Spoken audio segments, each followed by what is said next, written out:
friends, I Sunita Kumari Sharma, Assistant Professor in Biani Girls B.Ed College. Today, I deliver my lecture on e-library, aims, needs and importance related e-library अर्थात ई पुस्तकालय की आवश्यकता, महत्व और इसके उद्देश्य क्या हैं, आज मैं उसी के बारे में चर्चा करूंगी।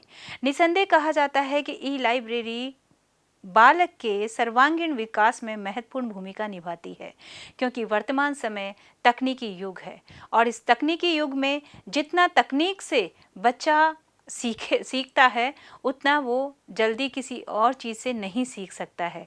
तो टेक्निकल चीज़ें बच्चे को प्राथमिक स्तर से ही सिखाई जानी चाहिए, तभी वो आगे ग्रोथ कर पाएगा, अन्यथा नहीं। आज मैं ई लाइब्रेरी के महत्व के बारे में ही चर्चा कर रही हूँ कि उसकी आवश्यकता क्या है, उसके उद्देश्य क्या हैं और क्यों हम ई लाइब्रेरी को अपनाएं। क्या ऐसी आवश्यकता है, क्या उद्देश्य हैं, क्यों ज़रूरत है, इसी के लिए मैं बात कर रही हूँ कि जो ई लाइब्रेरी है वह समय का सदुपयोग है। जब हम घर बैठे रहते हैं, घर बैठ कर के अपना समय बेकार बर्बाद करते हैं, तो ई लाइब्रेरी हमारे समय का सबसे अच्छा सदुपयोग है। बालक घर पर बैठ कर के और ई लाइब्रेरी के माध्यम से रोचक पुस्तकें निकाल सकता है, घर बैठ कर के उन पुस्तकों को पढ़ सकता है, ऑनलाइन उनको सारे सर्च कर सकता है, सर्च करके उनके बारे में जानकारी प्राप्त कर सकता है। दूसरी बात, इससे क्या होता है, उनके समय का सदुपयोग हो जाता है और उनका समय बर्बाद नहीं हो पाता। दूसरा है समय की बचत। समय की बचत से तात्पर्य है कि जब हम ई लाइब्रेरी के माध्यम से पढ़ते हैं तो हमारे समय की बचत होती है, क्योंकि अगर हम ई लाइब्रेरी का यूज़ नहीं करते हैं तो हमें लाइब्रेरियों के चक्कर काटने में समय काफ़ी लग जाता है। हम इस लाइब्रेरी में जा रहे हैं, फिर उसमें बुक्स नहीं मिल रही तो दूसरी में जा रहे हैं, फिर तीसरी में जा रहे हैं। इस तरह से हमारा समय बर्बाद होता चला जाता है, समय भी काफ़ी लगता है।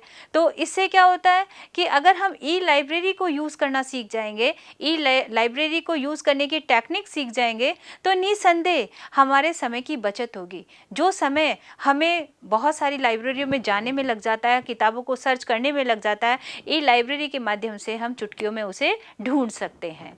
तीसरी बात करें हम कि श्रम की बचत। श्रम की बचत यानी जब हम इधर उधर जाएंगे, बहुत दिमाग को खर्च करेंगे किताबों को ढूंढने के अंदर, तो उससे क्या होगी, हमारे को श्रम भी करना पड़ेगा, यानी हमारा शारीरिक श्रम ज़्यादा लगेगा। लेकिन यदि अगर हम ई लाइब्रेरी के माध्यम से पढ़ेंगे तो हमारे श्रम की भी बचत होती है, हमें ज़्यादा मेहनत नहीं करनी पड़ती है और बिना कम मेहनत में, यानी थोड़ी सी मेहनत में ही हमें वो महत्वपूर्ण जानकारियाँ प्राप्त हो जाती है जो हमें ज़रूरी होती हैं, आवश्यक होती हैं।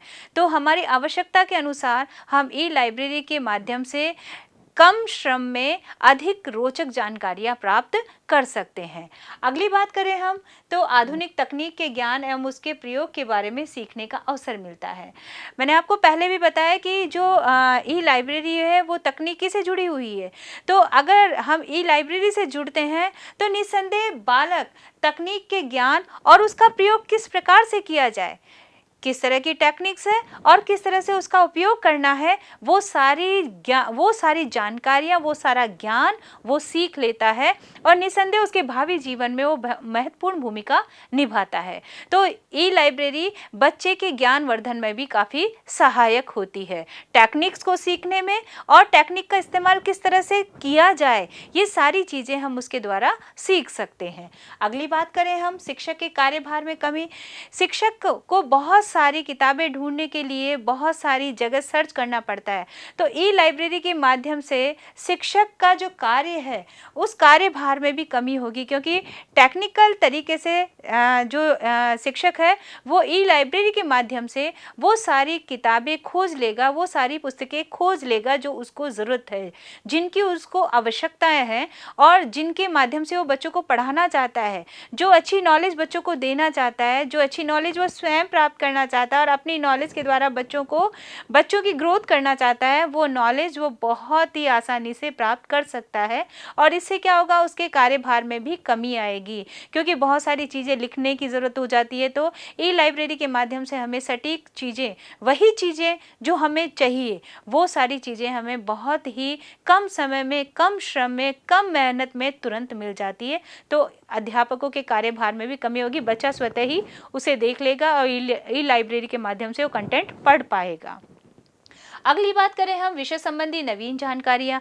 बहुत सारी जानकारियाँ ऐसी होती है जो हमें समय के अनुसार बदलाव लेकर के आती है, समाज के अंदर भी बदलाव लाती है और पाठ्यक्रम में भी बदलाव लेकर के आती है। तो समय समय पर जो परिवर्तन हो रहा है, समय समय पर जो चेंजेस हमारे समाज में हो रहा है, हमारे पाठ्यक्रम में हो रहा है और हमें उसे किस प्रकार से लेना है, किस प्रकार से सीखना है, वो सारी नवीन जानकारी, वो विषय संबंधी नवीन जानकारियाँ हमें ई लाइब्रेरी के माध्यम से तुरंत मिल जाती है।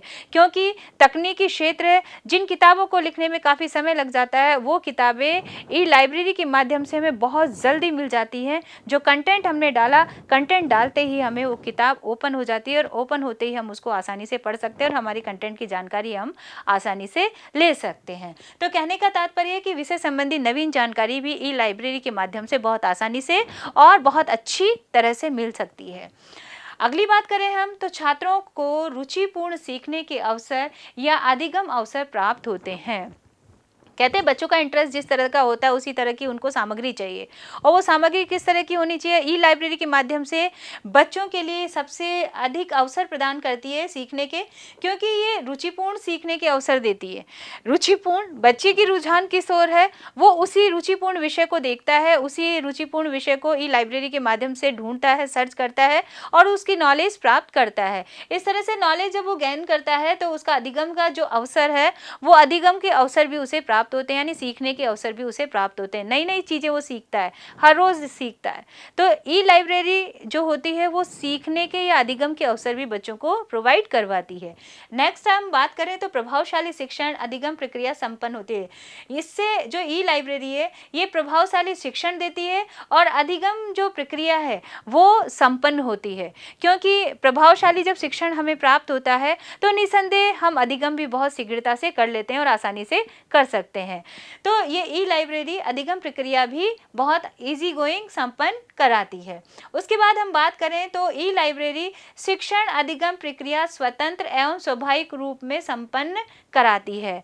यानी जो शिक्षण अधिगम प्रक्रिया है वो बच्चा स्वाभाविक रूप से, स्वतंत्र रूप से सीख सकता है। उसे उस समय ना किसी टीचर की बाध्यता महसूस होती है, ना किसी टीचर की जोर जबरदस्ती होती है। कोई ये नहीं कहता कि मेरे द्वारा जो पढ़ाया गया वही सीखिए। बच्चा स्वतंत्र रूप से ई लाइब्रेरी के माध्यम से जो वो चाहता है, जिसमें उसका इंटरेस्ट है, जो वो सीखना चाहता है, वो सारी नॉलेज वो वहाँ से ले पाता है और उस नॉलेज को लेने के पीछे कोई भी बाध्यता नहीं होती है। वो स्वतंत्र रूप से, स्वाभाविक रूप से जो सीखना चाहता है वही सीख पाता है और आराम से सीखता है। इसके बाद मैं बात करूं तो इसका प्रयोग दूरस्थ शिक्षा में व्यापक रूप से किया जाता है। ई लाइब्रेरी का जो प्रयोग हो रहा है सबसे ज़्यादा वो दूरस्थ शिक्षा में, यानी बच्चा जो दूरस्थ शिक्षा से शिक्षा ग्रहण करता है, दूरस्थ शिक्षा प्रणाली से जो शिक्षा ग्रहण करता है वो ई लाइब्रेरी के माध्यम से ही पुस्तकें लेता है, वहीं से पढ़ता है और वहीं से पढ़ कर के अपने कंटेंट की जानकारी ले लेता है। तो कहा जाता है कि ई लाइब्रेरी हमारे बालकों के जीवन में अपनी महत्वपूर्ण भूमिका निभाती है और इसके द्वारा ही बच्चा नवीनतम टेक्नोलॉजी से नॉलेज प्राप्त करता है और नवीन तकनीकी विधियों को सीखता है और उनके द्वारा अधिगम करता है। उन्हें किस तरह से यूज़ किया जाता है, कैसे हमें अपने लिए हर संभव चीज़ें हमें किस तरह से प्राप्त हो सके उसके लिए प्रयास करता है और साथ ही साथ कई तरह की महत्वपूर्ण चीज़ें वो इस ई लाइब्रेरी के माध्यम से सीख पाता है। तो निसंदेह ई लाइब्रेरी का जो डिजिटल इंडिया का जो युग आ गया है उस युग में ई लाइब्रेरी हमारे बालकों के जीवन में अपनी महत्वपूर्ण भूमिका निभाती है और ये भूमिका निरंतर उनको तकनीकी क्षेत्र से जोड़े रखती है और तकनीकी के विकास में सहयोग प्रदान करती है।